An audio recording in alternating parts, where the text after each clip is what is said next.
बिस्मिल्लाहिर्रहमानिर्रहीम। मेरे दोस्तों, गौर करो ये क्या हो रहा है। आखिर उम्मत कहाँ जा रही है? अगर यही हालात रहे तो क्या होगा इस उम्मत का। इसीलिए अल्लाह पाक ने कहा है, ऐ लोगो, अल्लाह से डरो जिसका वास्ता देकर तुम एक दूसरे से अपने हुकूक का मुतालबा करते हो और रिश्तेदारियों का लिहाज रखो, क्योंकि अल्लाह ताला तुम्हारी निगरानी कर रहा है। बड़ा अफसोस होता है ये सोचकर कि आज अक्सर मुसलमानों को माँ बाप का मुकाम और मर्तबा तो खूब मालूम है, मगर औलाद की तबाही और बर्बादी और हक़ तलफ़ी का एहसास ही नहीं। ना ही इस सिलसिले में इन्हें अल्लाह के सामने पकड़ का ख्याल है। औलाद की नाफरमानियों पर एक तरफा तौर से औलाद को मुजरिम और दोज़खी समझते हैं और ख़ुद को मजलूम समझकर जन्नती तस्वुर करते हैं। उनकी जहालत, बददीनी, बदअमली, गफलत और कोताहियों का ज़िम्मेदार ख़ुद को नहीं करार देते।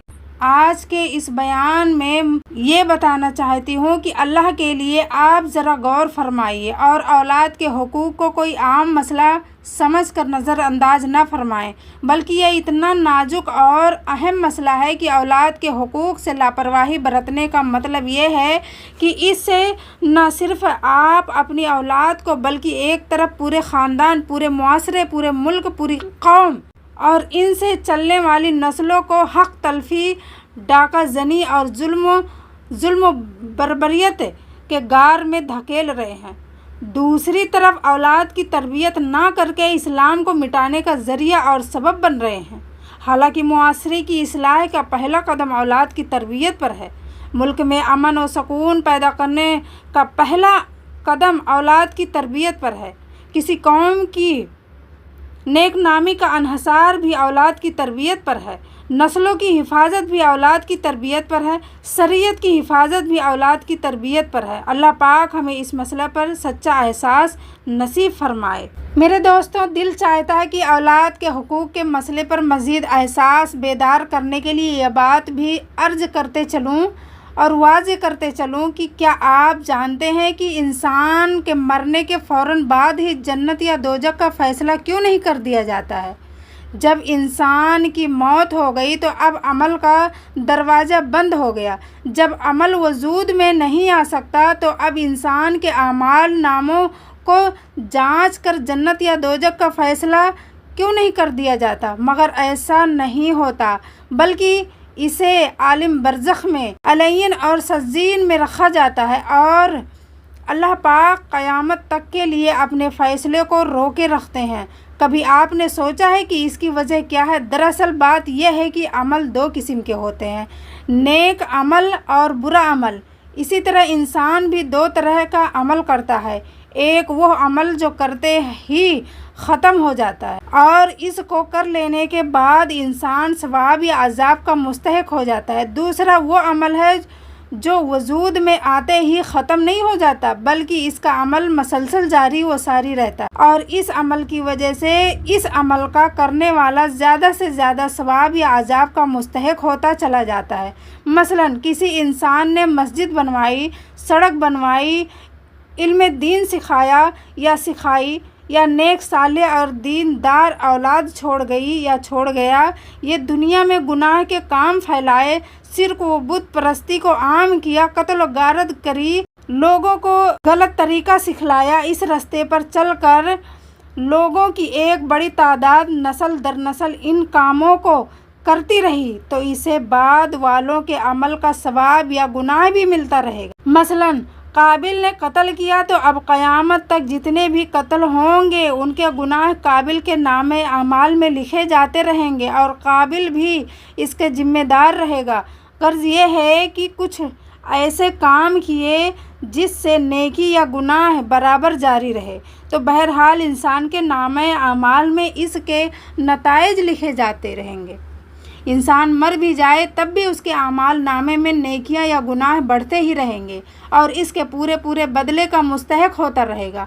अब ये बात जाहिर हो गई है कि मरने के फ़ौरन बाद ही जन्नत या दोज़ख का फ़ैसला क्यों नहीं कर दिया जाता, क्योंकि इस तरह फ़ैसला होता तो वो नामुकम्मल और नाकिस होता। इंसान को इसके लिए धरे का पूरा पूरा बदला ना मिला होता, यानी वो आमाल जो इसने नहीं किए बल्कि इसके करने का सबब बन गया, तो इसका बदला कैसे मिलता? इस तफसील को जहन में رکھ کر ہر مسلمان ماں باپ کو ٹھنڈے دل سے یہ سوچنا چاہیے کہ وہ اولاد کے لیے خیر پھیلا رہے ہیں یا سر وہ اولاد کے ذریعے اپنی زندگی میں نیکی، تقوی اور دین کو مضبوط کرنے والے پودے لگا رہے ہیں، یا برائی کو پھیلانے والے بے دینی، گمراہی اور دھریت کے پودے لگا رہے اس دنیا سے جا رہے ہیں۔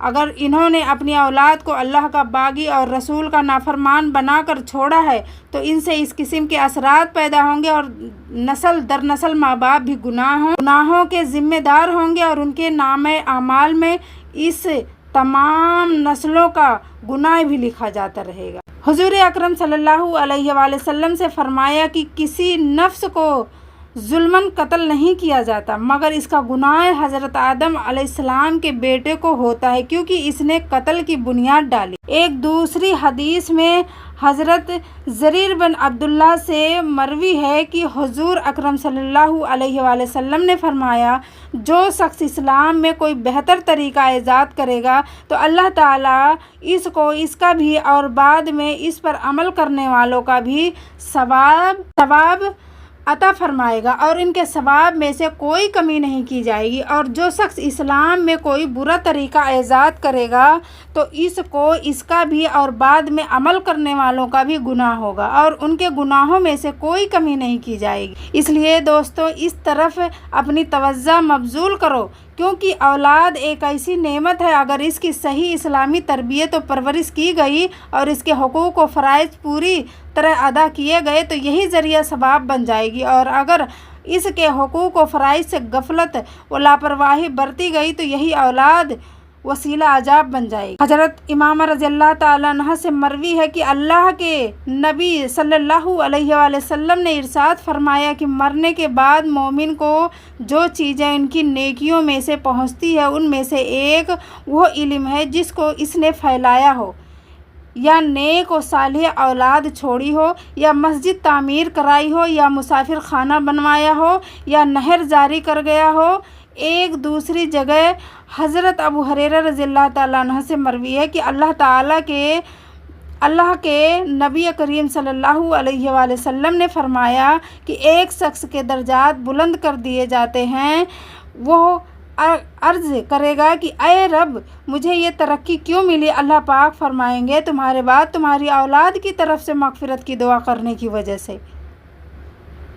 سوچو میرے دوستو کہ اگر ہم اپنے بچوں کو دیندار بناتے ہیں تو ہمارے لیے دنیا اور آخرت دونوں بنے گا۔ دنیا اور آخرت میں ہماری بھی بھلائی ہے، ان کی بھی بھلائی ہے۔ اگر ہم بچوں کی صحیح تعلیم نہیں دیتے ہیں، اگر ہم بچوں کی اچھی پرورش نہیں کرتے ہیں تو ہمارے لیے دنیا بھی بیکار ہے اور آخرت بھی بیکار ہے۔ اور آج کا معاشرہ تو بالکل خراب ہو چکا ہے۔ اگر ہم اسلام سے ذرا بھی غافل ہوئے تو ہمارے بچے ایک دم اسی قدم پہ چلنے لگیں گے۔ تو میرے دوستو بچوں کی پرورش میں اسلام کو ضرور لائیں، دینی تعلیم، دنیاوی تعلیم بھی دیں تاکہ انہیں علم ہو کہ دنیا ہمارے لیے کیا ہے اور آخرت ہمارے لیے کیا ہے۔ پھر ملیں گے ایک نئے ٹاپک کے ساتھ۔ السلام علیکم۔